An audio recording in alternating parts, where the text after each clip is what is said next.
Welcome to Zulu Media. If you're new to this channel, please subscribe. Don't forget to like, comment and share. Here's a new video for today.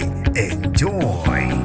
Uthi uyaqeda ngoBig Zulu umrap othukuthele ugane unwabe emva kwengoma ebimdelela uDuncan SA. Nginibingelele ngiphinde nginamukele kuphinda kuphi la nibola khona le video. Mangoqala usijoinele likhasi wamwelekele igama lami ngusibonga konke wakandwande mothanda ungangibiza intatheli eka YouTube. Uthi kuzobe kumngcwabo kaBig Zulu ngolesihlanu umrapper othukuthele ugane unwabe emva kwengoma ekhisho uBig Zulu lapha shiye khona angalazi ukubacula. Kusekho ukuhlehlela emumva isukile kuba rapper dedelana ngezingoma. Kanti ke uDuncan SA uphumela obala wathi ngolesihlanu uyafihlwa uBig Zulu. Lokhu ke akusikho kufokwa ngempela njengoba uchaza ukuthi uzombulala ngamagama engomeni njengoba naye uBig Zulu enzile. Lokhu kuze emva kokuba usiyabonga nene owaziwa ngelika Big Zulu ekhiphe ingoma distrack lapho abedelela khona abaculi behip hop abaningi eMzansi. Kodwa ke uyedwa saphendulile uNtokozo Mdlulo waziwa ngelika KO. Njengamanje abantu amehla athenjo kuDuncan njengoba lindele ukuthi adedele iBombland. Ukushe kwagcwala umlomo uDuncan wathi